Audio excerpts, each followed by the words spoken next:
Hello everyone, welcome to the channel Ayurvidya Uttam Vidya. आज हम अपस्मार के बारे में पढ़ेंगे। अपस्मार यह एक आक्षेपक रोग है जिसे मॉडर्न में एपिलेप्सी से भी कोरिलेट किया जाता है। अपस्मार की व्युत्पत्ति अपगता स्मृति ही यस्मिन रोगे स अपस्मार है, अर्थात जिस रोग में स्मरण शक्ति का सर्वथा अभाव हो जाता है उसे अपस्मार कहते हैं। अपस्मार की निरुक्ति स्मृति अपगमं प्राहु अपस्मारं भिषग्विद तमः प्रवेशम बिभत्स चेष्टम धी सत्व संपल्वत। अर्थात भिषग्विद जो कि शास्त्र को जानने वाले लोग हैं वह ऐसा मानते हैं कि स्मरण शक्ति के नाश होने का नाम ही अपस्मार है। इस रोग में बुद्धि व मन के विकृत हो जाने से नेत्र के सामने अंधेरा, शरीर में कंपन, मुख से फैन उद्गम आदि भयवत चेष्टाएं देखने को मिलती हैं।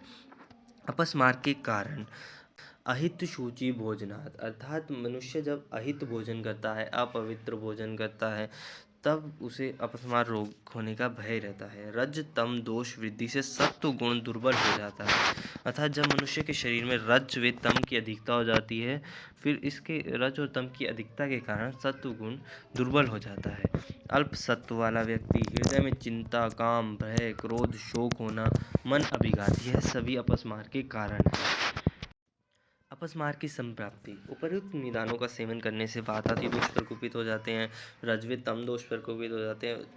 फिर वह प्रकोपित दोष धमनी के द्वारा संचरण करते हुए हृदय व मस्तिष्क में स्थान संचय करते हैं, फिर वहाँ पीड़ा करते हैं, जिससे स्मृति का विनाश हो जाता है और मनुष्य ज्ञान शून्यता की ओर अग्रसर हो जाता है, जिस कारण उसमें तमः प्रवेश, आंखों के सामने अंधेरा आ जाता है। फिर वो बेभत्स चेष्टाएं करता है, जिससे अपस्मार रोग की उत्पत्ति हो जाती है।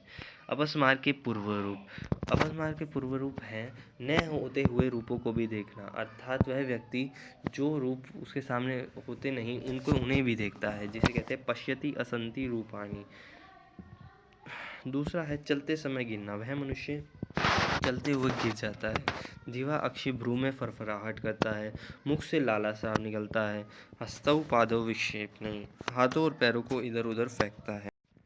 अपस्मार के 4 प्रकार हैं, वातज, पित्तज, कफज, फिर सन्निपातज। अब हम वातज अपस्मार के बारे में पढ़ते हैं।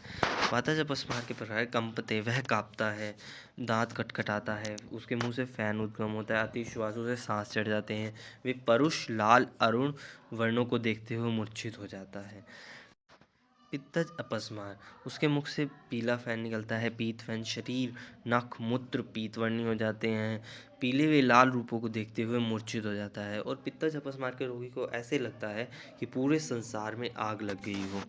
कफज अपस्मार में मुख से उसके श्वेत फैन उद्गम होता है, शरीर श्वेत हो जाता है, शीतल व गुरु शरीर हो जाता है, रोमांच होता है उसके शरीर में, श्वेत रूपों को देखते हुए मूर्छित हो जाता है। वे कफज अपस्मार के रोगी में देर से चेतना आती है। सन्निपातज अपस्मार यह एक असाध्य अपस्मार है। इसमें वातज, पित्तज, कफज सबके मिश्रित लक्षण पाए जाते हैं।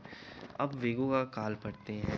वातज अपस्मार के रोगी में वेग 15-15 दिनों पर आते हैं, पित्तज अपस्मार में 10-10 दिनों पर, वे कफज अपस्मार में 1-1 महीने पर वेग आते हैं।